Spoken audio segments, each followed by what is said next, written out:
Sahabat semua, mohon maaf kalau beberapa video dan tulisan ke depan agak kembali ke 50 video awal cara cerdas bernegara sekitar 1,5 tahun yang lalu. Karena saya yakin sahabat tidak sempat mengikutinya karena kita baru kenalan atau Anda baru bergabung sebagai teman sosial medianya dengan si Bosman. Bagi yang menonton beberapa video terakhir misalnya, yang nggak paham belas apa dan siapa isi serial cara cerdas bernegara ini. Lalu seperti kebiasaan orang yang tidak suka baca, langsung ambil kesimpulan. Bosman anti pemerintah, anti Tiongkok, anti kebijakan bernegara saat ini. Bosman kerjanya ancu-ancuin pejabat dan misu-misu. Jawa Timurannya nggak sopan. Oh iya, maaf banget. Ya aslinya Bosman itu mengatakan ancu-ancu itu memang gitu kalau Anda paham budaya Jawa Timuran. Hal seperti ini bahasa biasa sebenarnya. Tapi kalau Anda dari Jawa Tengah aja atau seperti pejabat sekarang yang santun, Jawa Timuran itu kesannya kurang ajar. Kembali ke pertanyaan anti pejabat. Jawabannya apa? Iya, saya anti komunis Tiongkok, anti BUMN Tiongkok, namun tidak anti dengan swasta Tiongkok dan tidak anti dagang bebas atau fair trade dengan negara manapun, dan pastinya anti oligarki dan anti globalis cabal. Secara ekonomi saya pendukung UKM bottom of pyramid, anti negara berbisnis, anti BUMN di bawah kementerian. Kembali ke serial cara cerdas bernegara, maka ini semua adalah pelajaran Lemhanas dipopulerkan. Sahabat tidak perlu baca banyak buku atau ikut sekolah tersebut kalau memang belum mau jadi pejabat. Namun memahami bela negara adalah hak setiap warga negara.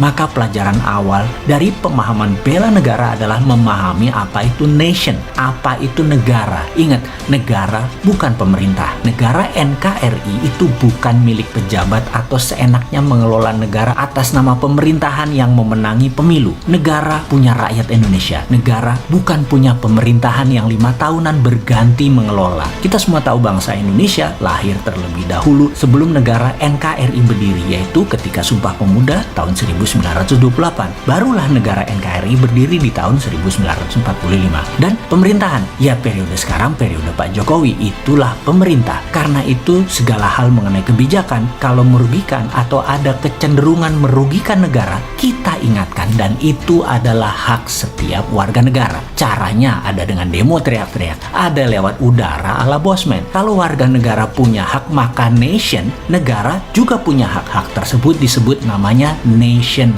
right. Nation right lebih tinggi dari human right. Hal ini sering disalahartikan dan bisa disalahgunakan oleh pemerintahan yang otoritarian atau cenderung menggunakan kekuatan hukum untuk menghukum hal yang tidak sesuai dengan maunya kebijakan pemerintah. Tipis memang kekuatan demokrasi terpimpin Pancasila dengan demokrasi ala barat dengan bernegara otoritarian yang kebanyakan adalah komunis, atau demokrasi yang dipelintir ala negara masing-masing. Singapura gitu-gitu bukan negara demokrasi 100% ala barat. Singapura punya gaya pemerintahan sendiri, gak boleh beda dengan pejabat atau penguasanya rakyatnya. Mana ada sih yang berani teriak berbeda di Singapura? Malaysia sama juga, tipis-tipis dengan Singapura. Sekali lagi, tidak ada yang sempurna negaranya, namun pemerintahan adalah kesepakatan-kesepakatan yang berlaku disepakati oleh pengelola negara masing-masing. Filipina karena Duterte-nya koboi, lain lagi kelola negaranya. Demokrasi ala Filipina ini seru, apa-apa dibuat referendum. Misalnya Duterte tanya, narkoba boleh saya tembak di tempat nggak tuh? Referendum ternyata 80% setuju. Ya dia dor 15.000 orang lebih kasus narkoba, dan bening sekarang tuh narkoba di Filipina. Apa itu melanggar HAM? Duterte bilang, saya pegang mandat 80% suara referendum setuju. Sikat, mati aja lu kalau main-main dengan narkoba di Filipina.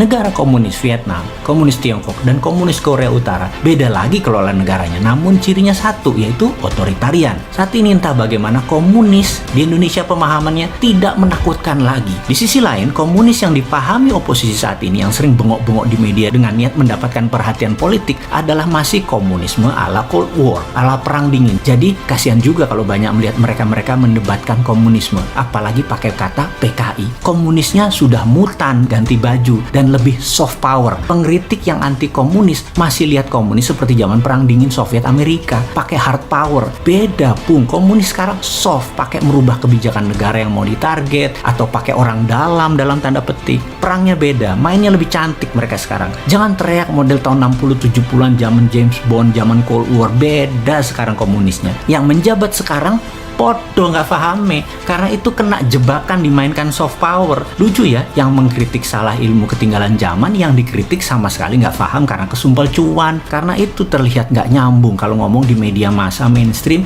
yang memang bukan solusi, tapi memang cari sensasi. Satu teriak PKI, yang satu kerjasama dengan negara komunis sebagai business as usual. Ini semua tidak akan terjadi kalau paham apa itu nation threat. Jadi apa itu ancaman bernegara? Kita tanya pejabat sekarang yuk. Ini perusahaan asing BUMN Tiongkok mengeduk tambang sumber daya alam di Sulawesi masuk ancaman nasional apa tidak? Hutang negara setiap tahun naik itu nation threat apa bukan? Impor yang tidak bisa terselesaikan selama 7 tahun menjabat ini yang naik terus kebutuhannya itu nation threat bukan? Kalau bukan ya lanjutkan. Kalau ancaman mana solusinya? Ngomong-ngomong, adakah lembaga di negara ini yang menentukan ancaman saat ini ya di Indonesia? Kok nggak ada suaranya? Apa memang nggak ada atau tidak punya kemampuan bernegara?